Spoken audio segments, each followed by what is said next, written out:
ജീവിച്ചിരിക്കുന്ന liberal തത്വചിന്തകനായ Peter singer അദ്ദേഹത്തിന്റെ പ്രശസ്തമായ പ്രാക്ടിക്കൽ എത്തിക്സ് എന്ന് പറയുന്ന പുസ്തകത്തിലൂടെ ഈ ലോകത്തിന് മുമ്പാകെ സമർപ്പിച്ച ചില കാര്യങ്ങളുണ്ട്. ആ കാര്യങ്ങൾ പറഞ്ഞുകൊണ്ട് ഞാൻ എൻ്റെ ഈ ഭാഷണം ആരംഭിക്കാൻ ആഗ്രഹിക്കുകയാണ്. അദ്ദേഹം പറഞ്ഞു വെക്കുന്നത്, നിങ്ങളുടെ ജീവിതത്തിൽ നിങ്ങൾക്ക് ഒരു അംഗവൈകല്യമുള്ള ഒരു കുട്ടി ജനിക്കുമ്പോൾ നിങ്ങൾക്ക് നിങ്ങളുടെ ജീവിതത്തിലെ സ്വാതന്ത്ര്യവും സമാധാനവും സന്തോഷവും നഷ്ടപ്പെടുന്നു എന്നുണ്ടെങ്കിൽ നിങ്ങൾ ആ കുട്ടിയെ കൊന്നുകളയുക. ആ കൊന്നുകളയലോടുകൂടെ നിങ്ങൾക്കൊരു സന്തോഷം അല്ലെങ്കിൽ നിങ്ങൾക്കൊരു സമാധാനവും സ്വാതന്ത്ര്യവും ലഭിക്കുന്നു എന്നുണ്ടെങ്കിൽ നിങ്ങൾ അത് ചെയ്തിട്ടാണെങ്കിലും നിങ്ങളുടെ സ്വാതന്ത്ര്യത്തെ, നിങ്ങളുടെ സന്തോഷത്തെ മുറുകെ പിടിക്കുക. ലിബറലിസം എന്താണെന്നും പുതിയ കാല ലിബറലിസം എന്താണ് സമൂഹത്തിൽ ഇന്ന് ചെയ്തുകൊണ്ടിരിക്കുന്നത് എന്നും മനസ്സിലാക്കുവാൻ ജീവിച്ചിരിക്കുന്ന തത്വചിന്തകൻ പീറ്റർ സിംഗറിന്റെ വാക്കുകളിൽ നമുക്ക് മനസ്സിലാക്കാൻ സാധിക്കും. യഥാർത്ഥത്തിൽ എന്താണ് ലിബറലിസം? ലിബറലിസത്തിന്റെ ആവിർഭാവം എവിടെ നിന്നാണ്? ഇന്ന് കാണുന്ന ലിബറലിസം തന്നെയാണോ ആദ്യകാലങ്ങളിൽ ലിബറലിസം എന്ന് പറയുന്നത്? ചരിത്രങ്ങൾ പരിശോധിക്കുകയാണെങ്കിൽ 14-ാം നൂറ്റാണ്ടിന്റെ തുടക്കം മുതൽ 19 നൂറ്റാണ്ട് വരെയുള്ള കാലഘട്ടങ്ങളിലായിട്ട് സ്വാതന്ത്ര്യമില്ലായ്മയിൽ അടിച്ചമർന്ന ഒരു സമൂഹത്തിൽ ആ സമൂഹത്തിന് സ്വാതന്ത്ര്യം എന്ന ആശയത്തിലോട്ട് വരികയും ലിബറൽ എന്ന് പറയുന്ന വാക്കിൽ നിന്നും ലിബറലിസം എന്ന് പറയുന്ന ഇതിലേക്ക് എത്തുകയും ചെയ്യുകയായിരുന്നു യഥാർത്ഥത്തിൽ ലിബറലിസം എന്ന് പറയുന്ന ഒരു ആശയത്തിൽ ഉടലെടുക്കാൻ ഇടയകാരണം എന്ന് പറയുന്നത്. എന്നാൽ ഇന്ന് കാണുന്ന ലിബറലിസം യഥാർത്ഥത്തിൽ ആ ജോൺ ലോക്ക് പോലത്തെ നേതാക്കൾ ഉന്നയിച്ച ആശയങ്ങളെ പിന്തുടർന്നുകൊണ്ടല്ല ഇന്ന് കാണുന്ന ലിബറലിസം മുന്നോട്ട് വെക്കുന്ന ആശയങ്ങളൊന്നും തന്നെ. ഈ മോഡേൺ ലിബറലിസം അഥവാ വോക്ക് ലിബറലിസം എന്ന് നമ്മൾ പേരിട്ട് വിളിക്കുന്ന പുതിയ കാല ലിബറലിസം, ഈ പുതിയ കാല ലിബറലിസം എന്താണ് നമ്മുടെ സമൂഹത്തിന് മേൽ ചാർത്തിക്കൊണ്ടിരിക്കുന്ന കാര്യങ്ങൾ എന്ന് പറയുന്നത്? സ്വാതന്ത്ര്യം എന്ന് പറയുന്ന വ്യക്തിഗത ഏകീകൃത ചിന്തയിലൂടെ മാത്രം സഞ്ചരിച്ചുകൊണ്ട് സമൂഹത്തിന്റെ നിയമങ്ങളെയോ അജണ്ടകളെയോ ഒന്നും തന്നെ മാനിക്കാതെ സ്വാതന്ത്ര്യത്തിന് വേണ്ടി നമുക്ക് എന്തും ചെയ്യാം എന്ന ഒരൊറ്റ ആശയത്തിലൂടെ സഞ്ചരിക്കുമ്പോഴാണ് പുതിയ കാല ലിബറലിസം സമൂഹത്തിന് ദോഷകരമായിട്ട് മാറുന്നത്. നമ്മുടെ പുതിയ കാല ക്യാമ്പസുകൾ പരിശോധിക്കുക. അക്ഷരങ്ങളെ കൊണ്ട് അമ്മാനമാടേണ്ട ക്യാമ്പസുകൾ ഇന്ന് യഥാർത്ഥത്തിൽ എവിടെ എത്തി നിൽക്കുന്നു എന്നത് വലിയൊരു ചോദ്യചിഹ്നമാണ്. അവിടെയെല്ലാം ലിബറലിസത്തെ പിന്തുടർന്നുകൊണ്ട് പോകാൻ വിദ്യാർത്ഥികൾ നിർബന്ധിതരാവുകയാണ്. അവരുടെ സാഹചര്യങ്ങളെ ലിബറലിസം എന്ന് പറയുന്ന ആശയത്തെ മുറുകെ പിടിച്ച് സഞ്ചരിക്കാൻ അവരെ പ്രാപ്തരാക്കുകയാണ്. യഥാർത്ഥത്തിൽ ആരും ലിബറലിസത്തിന് അത്രമേൽ ശ്രദ്ധിക്കാതെ പോകുന്നില്ല എന്നത് വലിയൊരു കാര്യമാണ്. പണ്ടപ്പോയോ ആരോ പറഞ്ഞു വെച്ചു, ഗർജിക്കുന്ന പുലിയേക്കാൾ നമ്മൾ ഭയപ്പെടേണ്ടത് മൗനമായി നമ്മളെ ആക്രമിക്കുന്ന മോസ്കിറ്റോ അഥവാ കൊതുകിനെയാണെന്ന്. ഇവിടെയാണ് ഫാസിസം തീർത്തുകൊണ്ട് നമ്മുടെ സമൂഹത്തിൽ വലിയ പ്രചാരങ്ങൾ സൃഷ്ടിക്കുമ്പോൾ ലിബറലിസം മൗനമായിട്ട് നമ്മുടെ സമൂഹത്തിൽ ഒരുപാട് കോലിളക്കങ്ങൾ സൃഷ്ടിക്കുകയാണ്. ഇവിടെയാണ് ലിബറലിസത്തിന്റെ ഏറ്റവും പ്രധാനപ്പെട്ട ഗൗരവം നമ്മൾ മനസ്സിലാക്കേണ്ടത്. യഥാർത്ഥത്തിൽ പുതിയ കാല ലിബറലിസം പിന്തുടരുന്നുകൊണ്ട് നമുക്ക് എന്താണ് ഗുണം വല്ലതുമുണ്ടോ?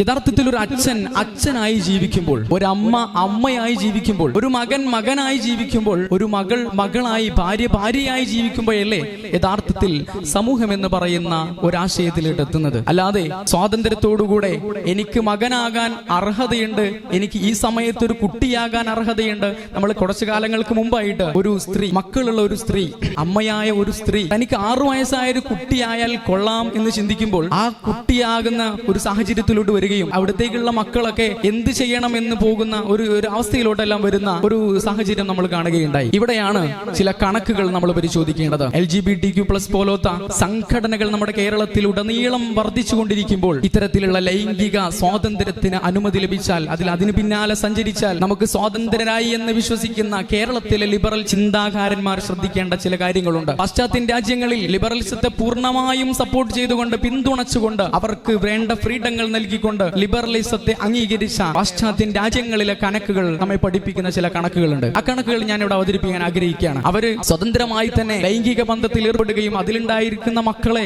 ശ്രദ്ധിക്കാതെ പോകുന്ന ചില സാഹചര്യങ്ങളും ഉണ്ടാകുന്ന ഒരവസ്ഥ നമ്മൾ കാണുകയുണ്ടായി. ആ കണക്കുകൾ നമ്മളെ സൂചിപ്പിക്കുന്നത് ഫാദർലെസ് എന്ന് പറയുന്ന സൊസൈറ്റിയിൽ നിന്നും വളരുന്ന 63% യുവാക്കളും കുട്ടികളും അവർ ആത്മഹത്യക്ക് ശ്രമിക്കുന്നതിൽ 63% ഈ ഫാദർലെസ് സൊസൈറ്റിയിൽ നിന്നും വളർന്നവരാണ്. വീടില്ലാത്ത ഒരുപാട് യുവാക്കളും കുട്ടികളെയും പരിശോധിക്കുമ്പോൾ അതിൽ 90% ആളുകളും ഫാദർലെസ് എന്ന് പറയുന്ന സൊസൈറ്റിയിലൂടെ വളർന്നു വന്നവരാണ്. ഇനി ജയിലുകളിലും മറ്റും കഴിയുന്ന കുട്ടികളും യുവാക്കളെയും എടുത്ത് പരിശോധിക്കുമ്പോൾ അതിൽ 85% ആളുകളും ഫാദർലെസ് സൊസൈറ്റിയിൽ നിന്നും വളരുന്നവരാണ്. വിദ്യാഭ്യാസമില്ലാത്തവരെ പരിശോധിക്കുമ്പോൾ 71% ആളുകളും ഫാദർലെസ് സൊസൈറ്റിയിൽ നിന്നും വളരുന്നവരാണ്. കുറ്റവാളികളെയും മറ്റ് എല്ലാവിധ കാര്യങ്ങൾ എടുത്ത് പരിശോധിക്കുമ്പോഴും അവിടെയെല്ലാം നമുക്ക് കാണാൻ സാധിക്കുന്നത് ഇത്തരത്തിലുള്ള ഫാദർലെസ് സൊസൈറ്റിയിലൂടെ വളരുന്നവരാണ്. ഇനിയും ലിബറലിസത്തെ നമ്മൾ പിന്തുണക്കുക എന്ന് പറയുന്ന ആശയത്തിലോട്ട് വരികയാണെങ്കിൽ ഇതുപോലത്തെ കുറ്റകൃത്യങ്ങൾ പാശ്ചാത്യ രാജ്യങ്ങളിൽ മാത്രം കണ്ടുവരുന്ന കാര്യങ്ങൾ ഇന്നിന്റെ കാലഘട്ടങ്ങളിൽ നമ്മുടെ കേരളത്തിലും നമ്മുടെ ചുറ്റുപാടുകളിലെല്ലാം നമ്മൾ കാണേണ്ടി വരും. ജെറമിൻ ബെന്തം എന്ന് പറയുന്ന ലിബറൽ തത്വചിന്തകനായ ജെറമിൻ ബെന്തം അദ്ദേഹം പറഞ്ഞു വെക്കുന്നത്, നിങ്ങൾക്ക് 2 ദൈവങ്ങളുണ്ട്. അതിലൊന്ന് നിങ്ങളുടെ സന്തോഷങ്ങളാണ്, മറ്റൊന്ന് നിങ്ങളുടെ സങ്കടങ്ങളാണ്. ഈ സന്തോഷങ്ങളെ നിങ്ങൾ മുറുകെ പിടിക്കുക, നിങ്ങളുടെ സങ്കടങ്ങളെ നിങ്ങൾ അങ്ങ് മാറ്റി നിർത്തുക. ആ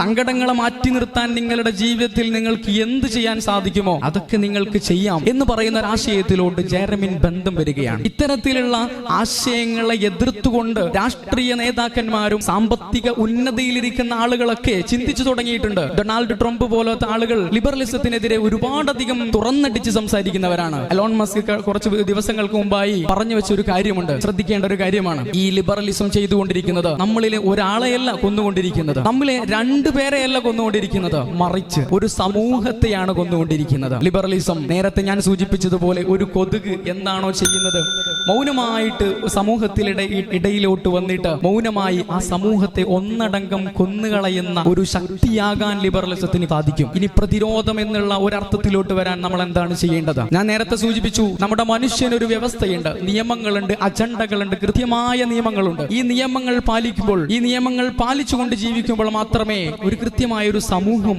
രൂപപ്പെടുകയുള്ളൂ. എങ്കിൽ മാത്രമേ കാണുന്ന ഇത്തരത്തിലുള്ള പ്രശ്നങ്ങളെ നമുക്ക് പ്രതിരോധിക്കാൻ സാധിക്കുകയുള്ളൂ. പ്രതിരോധത്തെക്കുറിച്ച് പറയുമ്പോൾ ലിബറലിസത്തെ പ്രതിരോധിക്കണമെന്നുണ്ടെങ്കിൽ കൃത്യമായി ഈ നിയമങ്ങളെ പിന്തുടർന്നുകൊണ്ട്, ഈ നിയമങ്ങളെ അനുസരിച്ചുകൊണ്ട് ജീവിക്കലാണ് ഇന്നത്തെ കാലഘട്ടത്തിൽ ലിബറലിസത്തെ നമ്മൾ പ്രതിരോധിക്കുക എന്ന് പറയുന്നത് ഏറ്റവും വലിയ പ്രധാനപ്പെട്ട കാരണം. മറ്റൊന്നാണ്, ഇത്തരത്തിലുള്ള ലിബറലിസത്തിനെതിരെയുള്ള ആശയങ്ങളെ നമ്മൾ പ്രചരിപ്പിക്കണം, നമ്മുടെ വാക്കുകൾ ഉയരണം, നമ്മുടെ അക്ഷരങ്ങളെ കൊണ്ട് തൂലികകൾ ചലിപ്പിക്കണം. ഇത്തരത്തിലുള്ള പ്രചാരണങ്ങൾ നടത്തുന്നത് കൊണ്ട് ലിബറലിസത്തിന്റെ യഥാർത്ഥ ആശയങ്ങൾ എന്താണെന്നും, ആദ്യകാല ലിബറലിസം അല്ല ഇന്ന് മോഡേൺ ലിബറലിസം, ന്യൂ ലിബറലിസം എന്നും വരുത്തി തീർക്കുമ്പോൾ മാത്രമേ നമുക്ക് ലിബറലിസം എന്ന് പറയുന്നത് സമൂഹത്തിലെ വളരെ ഗൗരവമേറിയ ഒന്നാണ് എന്ന് നമുക്ക് മനസ്സിലാക്കാൻ സാധിക്കുകയുള്ളൂ. ലൂയിസ് പാസ്റ്റർ അദ്ദേഹം പറഞ്ഞു വെച്ച ഒരു കാര്യമുണ്ട്, ഇവിടെ ചേർത്തി വെച്ചുകൊണ്ട് ഞാൻ എന്റെ വാക്കുകൾ അവസാനിപ്പിക്കാൻ ആഗ്രഹിക്കുകയാണ്. അദ്ദേഹം പറയുകയാണ്, നിങ്ങളൊരു അഗാധ ഗർത്തത്തിൽ ഇടപ്പെട്ടു പോയിരിക്കുകയാണ്. ഇതിൽ നിന്ന് നിങ്ങൾക്കൊരു മോചനം വേണമെന്നുണ്ടെങ്കിൽ, അതിൽ നിന്നും നിങ്ങൾക്കൊരു മോചനം എന്ന് പറയുന്നത് അത് നിങ്ങൾ മാത്രമാണ്. അതായത് ഇനി